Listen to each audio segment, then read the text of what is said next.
rimwe muze duce bugufi dusabe ikigongo umukama kugira ngo yaturabagiza tugumize muri izo ntama ziwe ubone guhereza ino mwuka ya misa umutima unogeye Imana ndirega ku Mana rugira byose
mana mushobora byose kandi mwamaho turongore gushika tuzosangira agahimare k'ijuru maze aho ubukomezi bw'umwumvire bwashikiye habayeho ubuto buto bw'ubusho bwiwe butagira tubigusabishije yesu kristo umwana wawe ari we mukama wacu we mwana musangiye ubuzima n'ingoma hamwe na mutima mweranda ubu no mu myaka n'imyaka.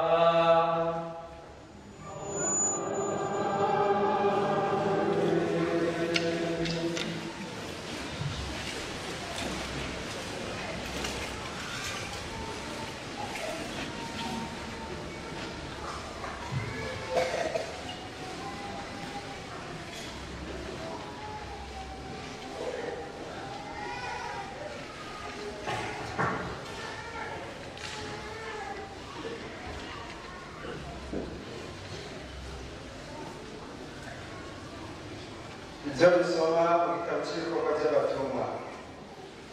Muri irya minsi Pawulo na Baranaba barenganye Pereshi bajyanye Antiyokiya ya Pisidiya, binjira mu isinagoga ku munsi w'isabato baricara.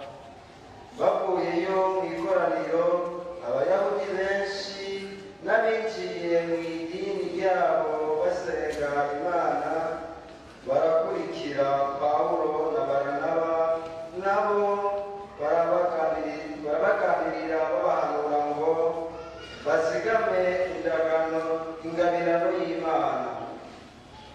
Ku isabato ikurikira igisagara cyose kirakorana ngo cyumvirize ijambo ry'Umukama. Abayahudi babonye abo bantu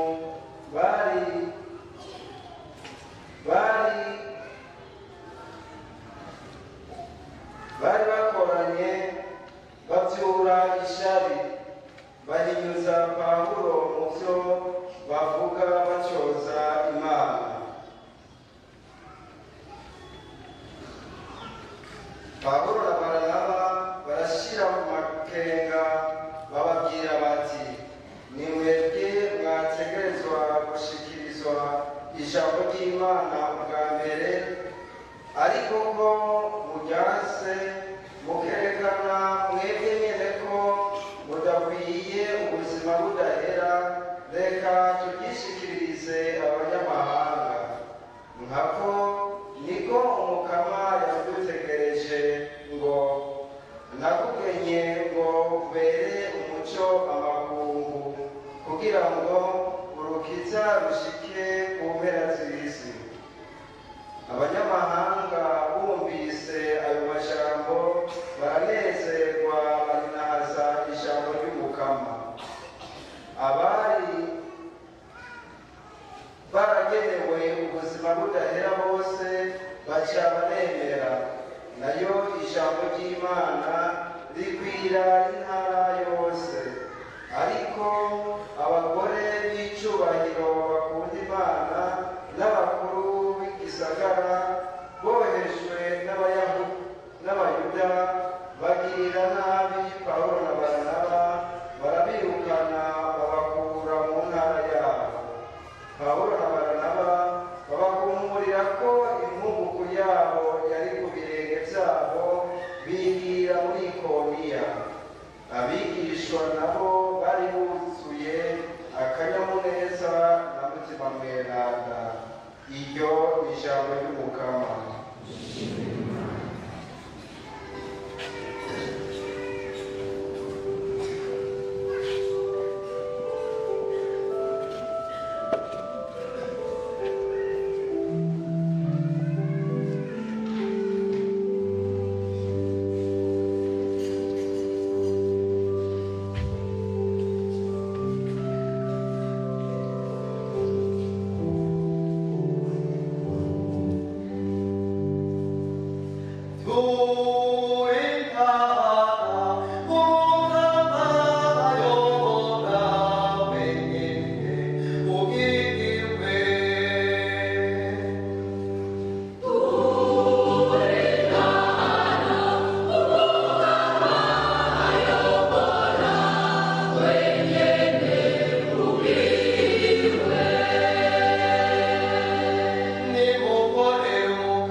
Come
bwanditswe na Yohana Mweranda.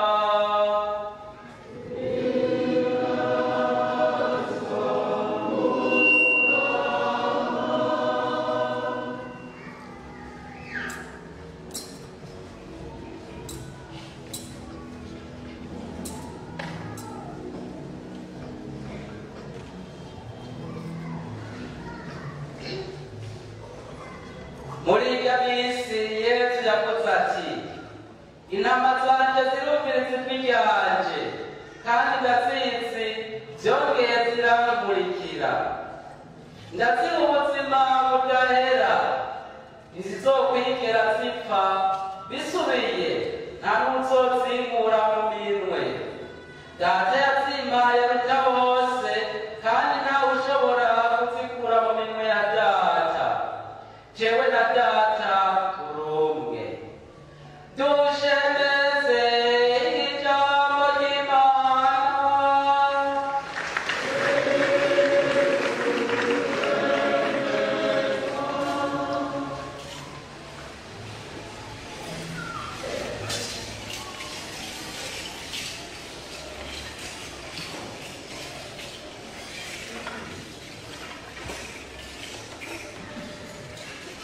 Bakundwa b'Imana, nk'uko natanguye ndabivuga, uyu munsi n'umunsi mukuru wa Yesu umwungere mwiza. Uyu munsi kandi n'umunsi wahariwe itorwa.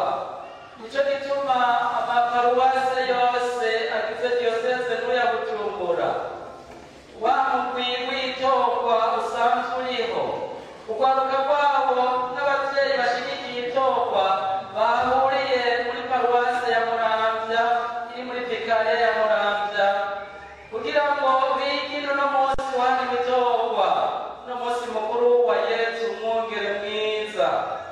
Uyu munsi rero wodufasha gusabira abihebeye Imana, abafurera, ababikira n'abasaseredoti, ukatudufasha mbere no gusaba kugira ngo Imana ibandanye yitorera muri ubwo rwaruka nyene abayikorera, abazoba abafurera, ababikira n'abasaseredoti.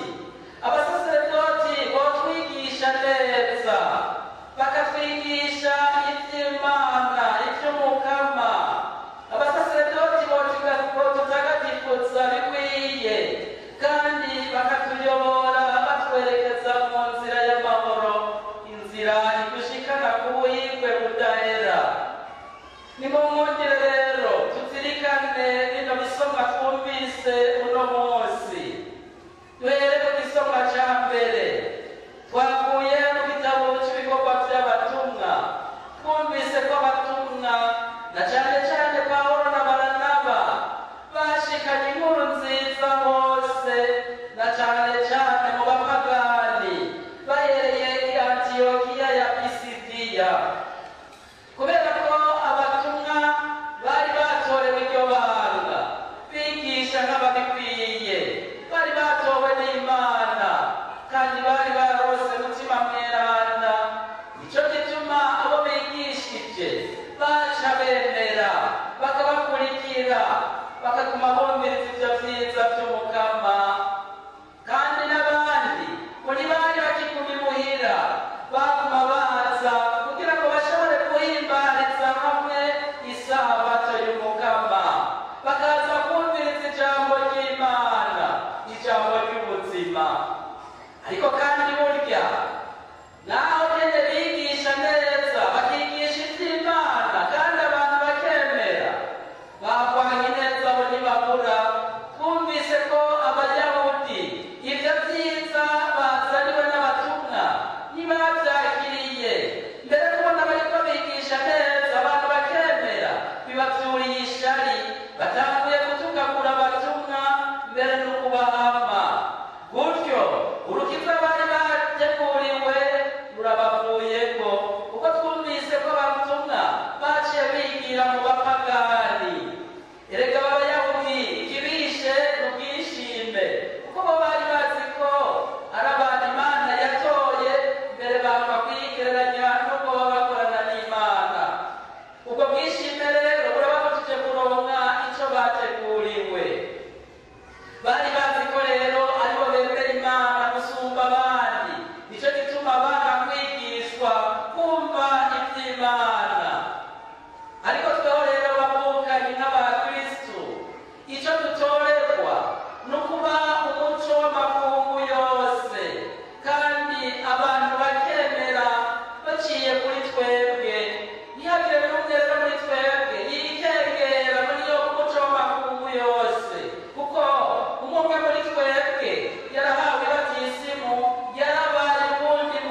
ataba bazovamwa kubakira muri kumubura umukungugu wabo mubereke ko bizobasubirako. Bavukanye, iyo nyifato mbi y'abayahudi twebwe nk'abakristu nibaza ko itodushikira, kandi navyo twifuza niyo kadushikire ngo dufate nabi abatumwa b'umukama, kuko ntitwabafata nabi bizoza bitugarukeko, kuko bazikunga umukungugu twese duhure n'ingorane twikwegeye kandi twari kubakura kurukiza. Ntihagiwe rero bizoshikira ngo afate nabi abatumwa b'umukama.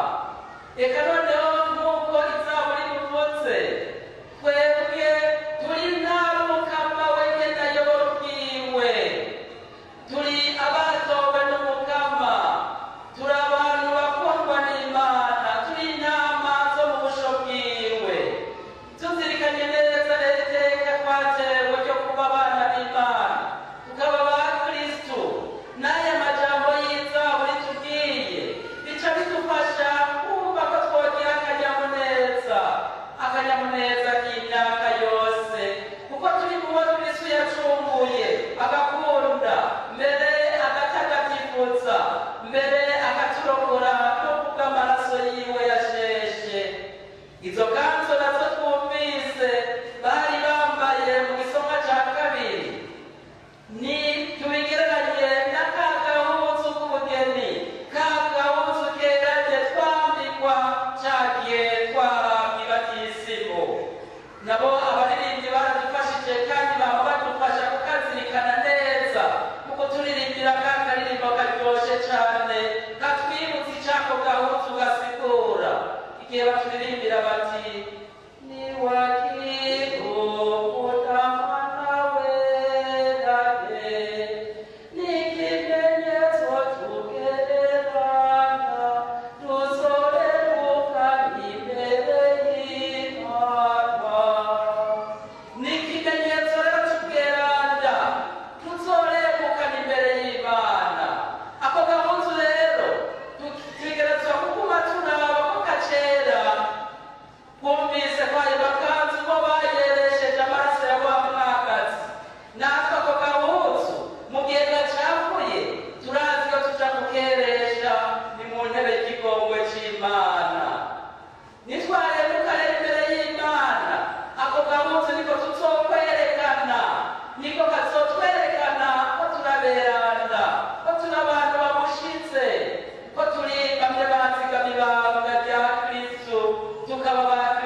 umwana w'Imana nzima ni nawe yatubwiriye yuko aratuzi kandi natwe tubwirizwa kumumenya. Hari ijambo rero yakurikije yavuze ngo jewe, ako kajambo n'akajambo katwigisha cyane. Turavye muri no nkuru nziza ya Yohana, ako kajambo kaje inshuro 13 zose, hamwe naha yagiye aravuga ati jewe ndi umukate w'ubuzima. Yohana ikigabane ca 6 umurongo wa 35. Ahandi naho ngo jewe ndi umuco w'isi. Yohana ikigabane c'8 umurongo wa 12 gushika ku kigabane c'9 umurongo wa 5. Ati jewe ndizuka n'ubuzima. Yohana ikigabane ca 11 umurongo wa 25. Ati jewe kandi n'umuzabibu nyawo, data nawe ni nyene n'umuzabibu. Yohana ikigabane ca 15 umurongo wa 1 n'umurongo wa 5. Ati jewe ni irembo ry'intama, uwinjiriye iwanje aba yinjiye neza. Noneho kandi utinjiriye mw'irembo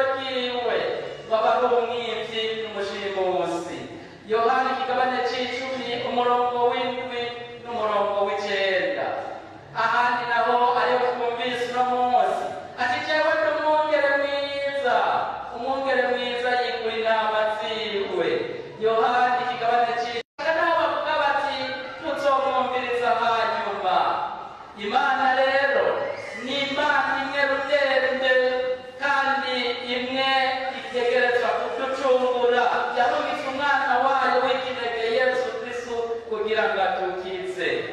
Izaburi rero niya 22 iratufasha gutegera neza ati umukama niwe mwungere wanje, none ko bisa umwungere wanje notinya wundi, nta n'umwe yompindisha agashitsi.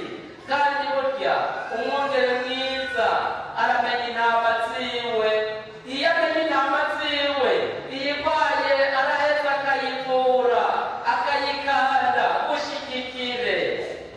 Kumva Yesu rero ko ari umwungere mwiza, niwe abwirizwa rero kuturagira, niwe mwungere yoturagira.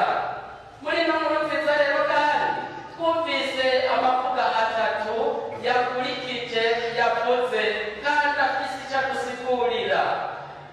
Irivuga rya mbere ni iryo kumva, irivuga rya kabiri ni ukumenya, irivuga rya gatatu ni ugukurikira. Ayo mavuga rero aratwigisha dufatiye kuri iri rivuga rya mbere kumva, hariho kumva n'ukumviriza. Ni hagati rero y'abantu babiri, ntiwoshobora kumva ata muntu uri kurumviriza. Abo bantu babiri rero umwe aravuga uwundi akumviriza. Ico kiba rero ikimenyetso cy'urukundo rushitse. Uko tudakunda ntidushobora kumwumviriza abavukanye, musanzwe mubizi. Iyo umwumvirije naho utamukunda, tutamukunda, tuba tugomba kumutega amatwi kugira ngo turonke aho dushobora kumutegera imitego, canke kuronka ivyo tuja kumwagiriza, canke ivyo tuja kumubeshera. Mbere ndetse kubera ko tutaba tumukunda, n'ivyo avuze tukabihinyika tukabihindukiza. Oya, nuko twebwe twokumviriza kugira ngo dufashanye, kugira ngo kandi tutahure ibyiza by'umukama. Abenshi rero twomenya ko kumviriza ni ukumviriza cyane cyane amajambo y'Imana, kuko ibyo twumva ni byinshi, ariko tubigosore dukuremo ibituyagira ijambo ry'umukama. Kumviriza rero ni intango y'ukwemera. Mu Kirundi baravuga bati uja kumva arumviriza. Dutega amatwi rero, tuze turatega amatwi ijambo umukama tuyagira, gutyo duheze turishire mu ngiro, kuko Kristo niwe jambo. Kandi turabizi ko mu nkuru nziza ya Yohani igabane ca mbere niwe atubwira ati jambo yarabaye umuntu abana natwe. Matayo nawe acatubwira hamwe Yesu yariko arabatizwa ati uyu ni umwana wanje nkunda cane, nimumwumvirize bavukanye. Iryo jambo Matayo ariko bakigabane ca 17 umurongo wa 5.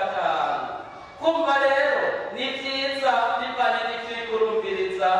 Nimba uriko wumviriza ijambo ry'Imana urahirwe cane, ukaba nimba uriko wumviriza ibindi biguca ku Mana urahumiwe cyane. Tuze turatega yongere ijambo ry'umukama. Ivuga rya kabiri ni ukumenya. Irivuga kumenya ryerekana urukundo. Iyo umuntu wamumenye uraheza ukaba wamwumvirije ukamuha n'akanya. Ni ivuga ryerekana urukundo nabwo nyene rushitse gushika naho twiyumvanamwo. Harahirwe rero umuntu yokumviriza umuntu hama kandi akamumenya, na cane cane akamenya umwana w'Imana. Muri iryo rivuga harimo urukundo, turaheza tukamenyana. Intambwe tuba duteye ni intambwe nziza y'urukundo. Ati intama zanje ndazizi nazo zikamenya. Ni Kristo rero kutumenya, kandi ni Kristo natwe tubwirizwa kumenya. Ni Yesu adushingira intahe, niwe adukumiza ku mutima wiwe wose, ni nawe yemeye kuducungura. Irivuga rya gatatu ni ugukurikira. Mu bisanzwe turetse abatumwa yahamagaye bagaca bagenda bariruka bakamukurikira. Tweho rero dukurikirwa tuzi numwe Kristo yababara agapfa kongera akazuka, niwe tubwirizwa gukurikira. Kumukurikira naho rero bavukanye si ukuva kugenda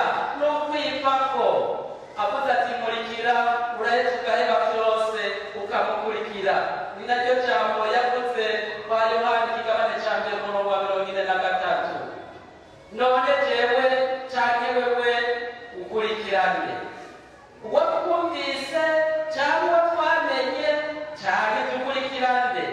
Wewe rero urazukurikira nanjye nzazukurikira inyishu noyihe. Nimba dukurikira Kristo turahirwe cyane, nimba dukurikira ubundi atari Kristo ntituhirwe rwose, kuko tuzotahukiraho nyene impera yacu twaba twamaze kuyironka. Turabanywanyi rero ba Kristo. Kristo niwe biganza vyiwe bigabiye kudukiza, bikadukiza ibibazo byose dufise mu buzima, bikatukiza indwara dufise.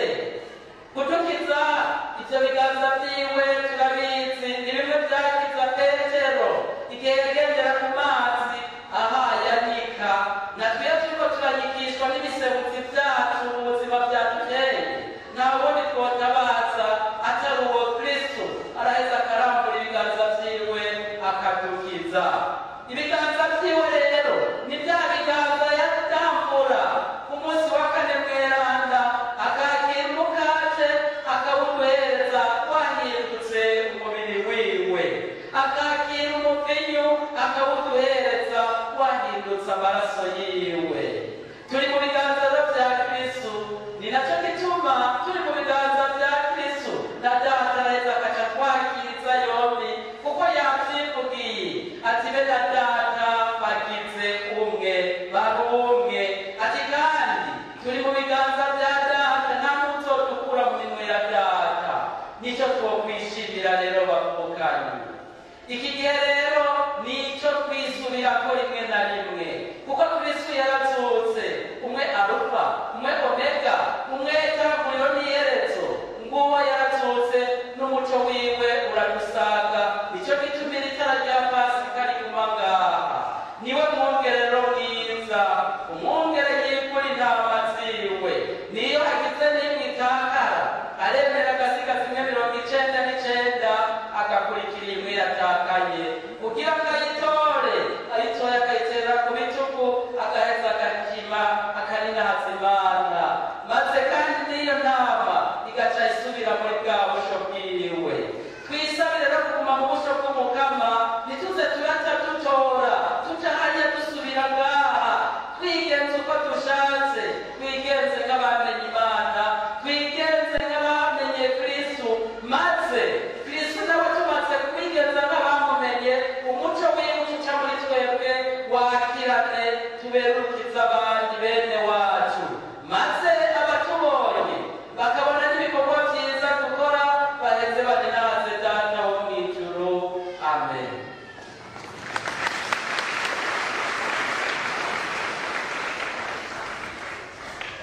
Nimuze rero duhaguruke tugaragaze ukwemera kwacu. Nemera Imana imwe rutende.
Mana muremyi wacu turasabiye ekleziya yawe aho iri ku isi yose ngo uyihe kwabiteje imbere abo wayishinze nabo kuyirongora nubahe gushira amanga bigishanye ubwira igihugu cawe kandi ntibahengeshanye kutagakifuza turagusavye utwumvire.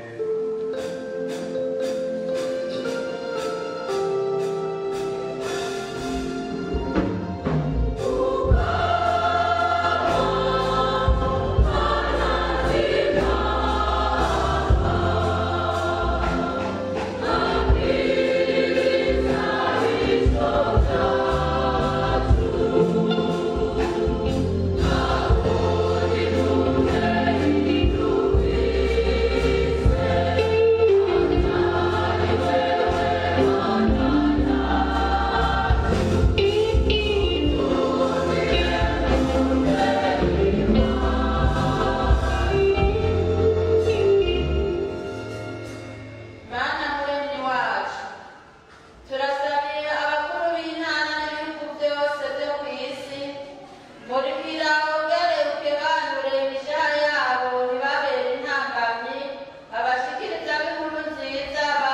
mwatwumviye.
turagusabye murungike mutima mweranda atagatifuza ibishikamwa rihinduke ritube munywe mwese.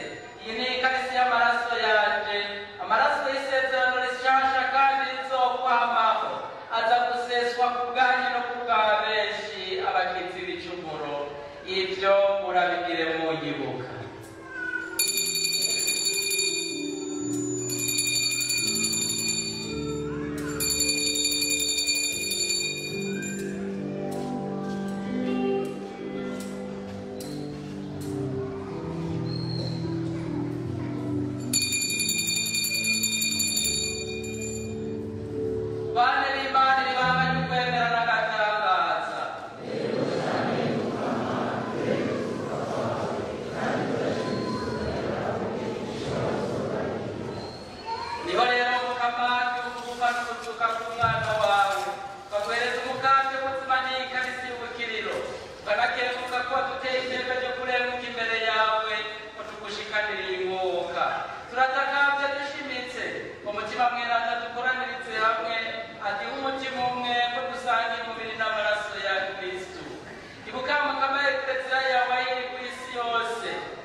Bakagusaba kandi bamusabira ubwenge n'ubwitonzi.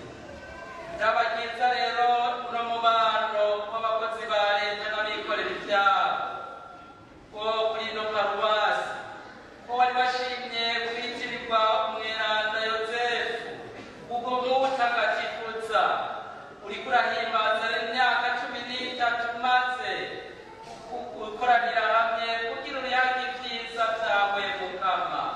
Nurabe yagenze nabi, ahubwo bagirira ikigongwe ubufatire ku tuntu bakoranye ibyo bashoboye gushikako kuri ino myaka 13. Tukaguhereza kandi namwe baririmbira abana bo kuri Kirisane w'Interekwa kwa Morale Sainte Thérèse de l'Enfant Jésus, baramutse bahimbaza nabo nyene imyaka 5 bakuririmbira. Mukama, raba abamaze gutagatifuzwa n'utwo turirimbo twabo, nabo nyene nubahe ibyiza byose bakeneye.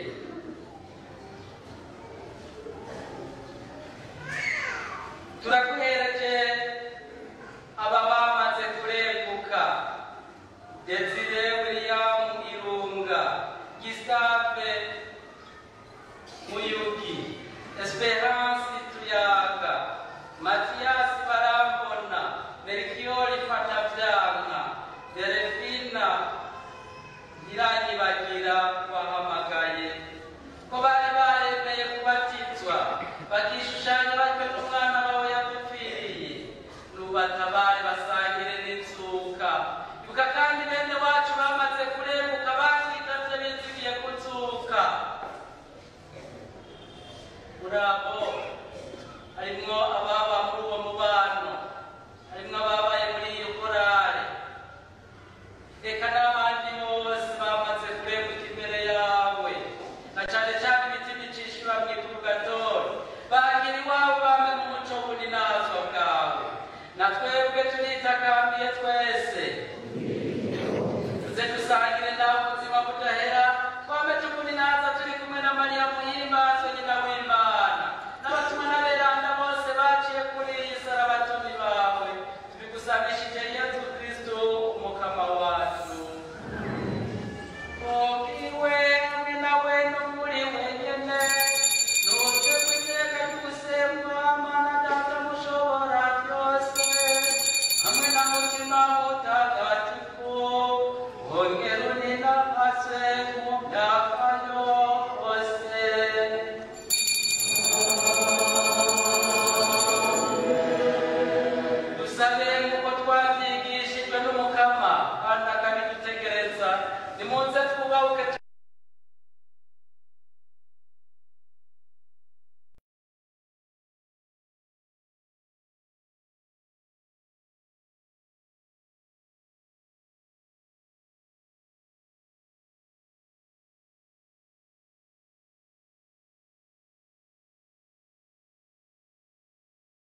wabatumire b'Imana nguyu mwagazi w'Imana nguyu wo kuraba ibicumuro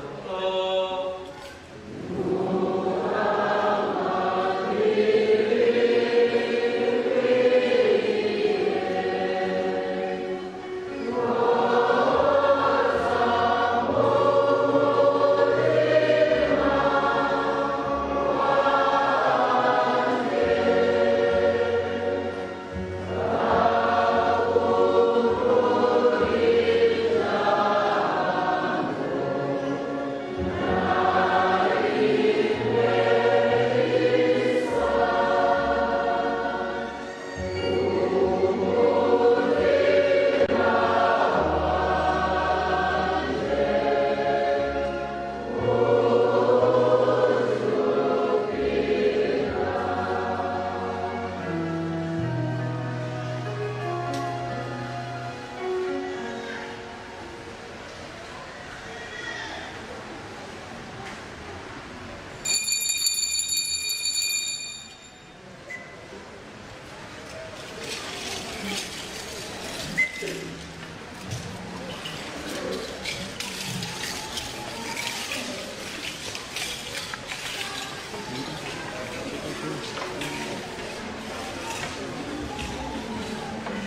Yesu ngire mweranda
mutege amatwi amakuru amenyesha umuryango wa paruwasi yacu.